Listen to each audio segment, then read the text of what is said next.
السلام علیکم کلاس 1۔ آج ہم اپنا اسلامیات کا چیپٹر پڑھنے جا رہے ہیں جو کہ ہے ہمارا page number 28۔ Page number 28 open کریں۔ یہاں پر ہمارا جو یونٹ ہے اس کا نام ہے طہارت۔ طہارت کیا ہوتا ہے؟ طہارت کے معنی ہیں صفائی اور پاکیزگی۔ ہمارا جو دین اسلام ہے وہ ہمیں صفائی کا حکم دیتا ہے۔ ہمارے نبی آخری صلی اللہ علیہ وآلہ وسلم کو صفائی بہت پسند تھی اور آپ صلی اللہ علیہ وآلہ وسلم ہمیشہ پاک اور صاف رہنے پر زور دیتے تھے۔ آپ صلی اللہ علیہ وآلہ وسلم خود بھی صاف رہتے تھے اور دوسروں کو بھی اس کی تلقین کرتے تھے، حکم دیتے تھے، اور ہمیں چاہیے کہ ہم اپنے جسم اور لباس کو پاک اور صاف رکھیں اور صفائی کا بہت خیال رکھیں، کیونکہ صفائی جو ہے وہ آپ صلی اللہ علیہ وآلہ وسلم نے فرمایا ہے جو صفائی ہے وہ ہمارا نصف ایمان ہے، مطلب ہمارا آدھا ایمان صفائی ہے۔ تو اسلام جو ہے وہ صاف رہنے پر زور دیتا ہے، صاف رہنے کی تلقین کرتا ہے۔ آج ہم اپنا یہ یونٹ پڑھیں گے، طہارت، جسم اور لباس کی صفائی۔ جسم اور لباس کی صفائی، یہ لفظ جسم ہوتا ہے، جسم نہیں ہوتا۔ کیا ورڈ ہوتا ہے؟ جسم۔ کیا ورڈ ہے یہ؟ جسم، ٹھیک ہے؟ جسم اور لباس کی صفائی۔ طہارت کے معنی ہیں صفائی اور پاکیزگی۔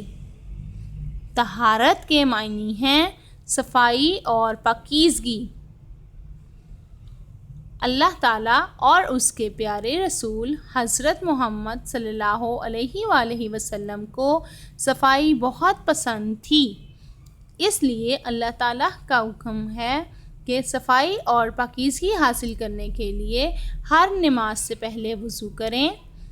ہمارے پیارے نبی صلی اللہ علیہ وآلہ وسلم نے فرمایا، صفائی نصف ایمان ہے۔ ایک دفعہ دوبارہ دیکھیں، طہارت، جسم اور لباس کی صفائی۔ طہارت کے معنی ہیں صفائی اور پاکیزگی۔ اللہ تعالیٰ اور اس کے پیارے رسول حضرت محمد صلی اللہ علیہ وآلہ وسلم کو صفائی بہت پسند تھی، اس لیے اللہ تعالیٰ کا حکم ہے کہ صفائی اور پاکیزگی حاصل کرنے کے لیے ہر نماز سے پہلے وضو کریں۔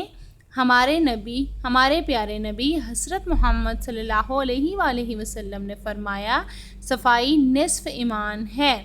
تو آج ہم نے کیا پڑھا کہ طہارت کے کیا معنی ہے؟ طہارت کے معنی ہے صفائی اور پاکیزگی۔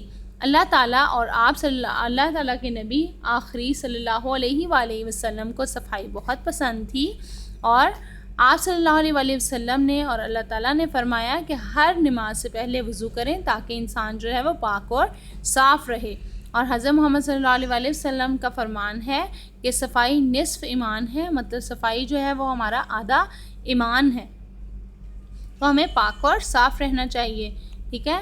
آگے ہم پڑھتے ہیں، رسول اللہ صلی اللہ علیہ وآلہ وسلم خود بھی پاک اور صاف رہتے تھے اور دوسروں کو بھی اس کی تلقین فرماتے۔ کیا ورڈ ہے یہ؟ تلقین۔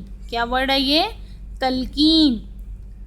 آپ صلی اللہ علیہ وآلہ وسلم کے کپڑے اگرچہ سادہ اور پیوند لگے ہوتے مگر نہایت پاک اور صاف ہوتے۔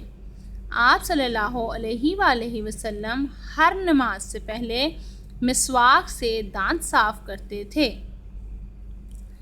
ہمیں بھی چاہیے کہ اپنے جسم اور لباس کو پاک اور صاف رکھیں، ہر روز نہائیں، اپنے ہاتھوں، دانتوں اور ناخنوں کی صفائی کا خاص خیال رکھیں، ہفتے میں ایک بار ناخن کاٹیں اور صبح و شام دانت صاف کریں، اپنے کپڑوں کو ناپاکی سے بچائیں۔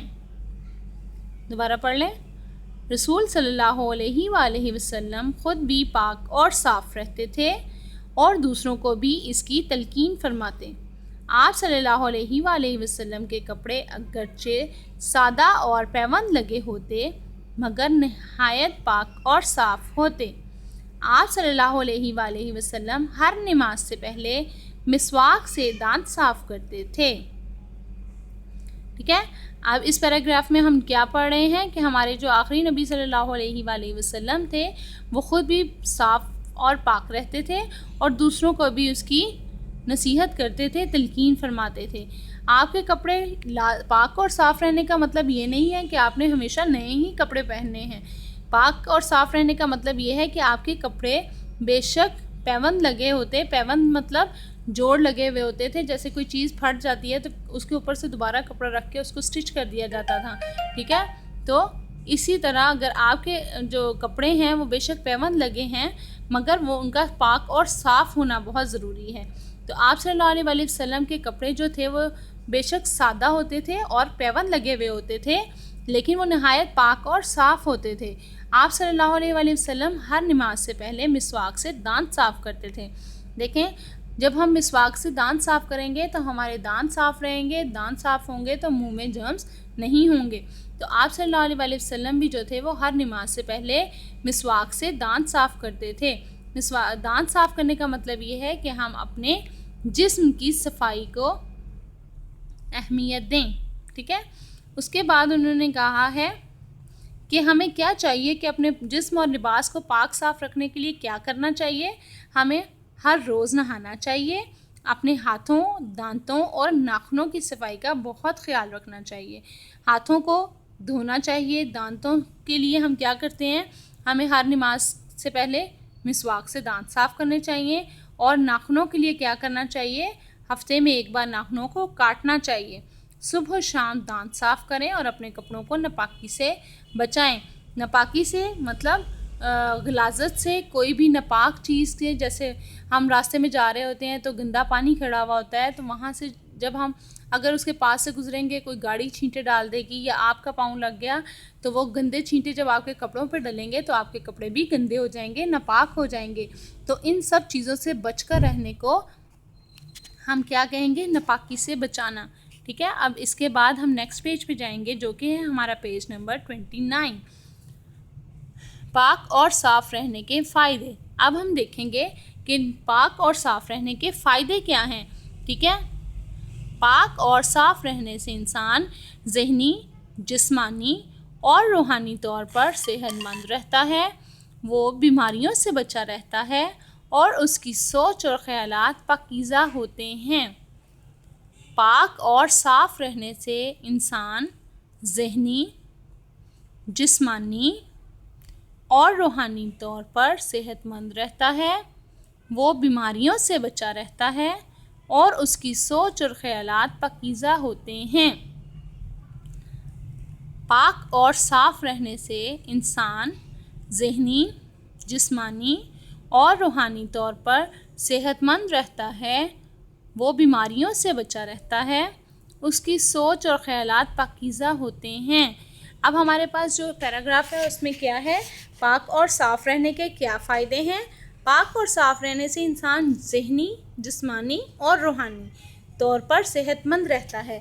مطلب انسان کی جو ذہنی طور پہ جو ہے وہ جو اس کی ذہن میں خیالات ہیں وہ صحت مند ہوتے ہیں، مطلب جو خیالات ہیں وہ اچھی سوچ رکھتا ہے، اچھا سوچتا ہے، اچھا کام کرتا ہے، تو ہم کہتے ہیں کہ انسان جو ہے وہ ذہنی طور پر صحت مند ہے۔ جسمانی طور پر ہم اگر ہماری سوچ اچھی نہیں ہوگی تو ہماری جو باڈی ہے وہ بھی ہمارا ساتھ نہیں دے گی، اور روحانی مطلب ہماری جو روح ہے وہ بھی پرسکون رہتی ہے، صحت مند رہتی ہے۔ دوسرا جو ہے ہم کیا کہتے ہیں، بیماریوں سے بچے رہتے ہیں اور ہمارے سوچ اور خیالات جو ہیں وہ پاکیزہ ہوتے ہیں، صاف رہتے ہیں، ٹھیک ہے۔ تو یہ ہمارا آج کا یونٹ تھا، اس کو آپ نے بہت اچھے سے یاد کرنا ہے۔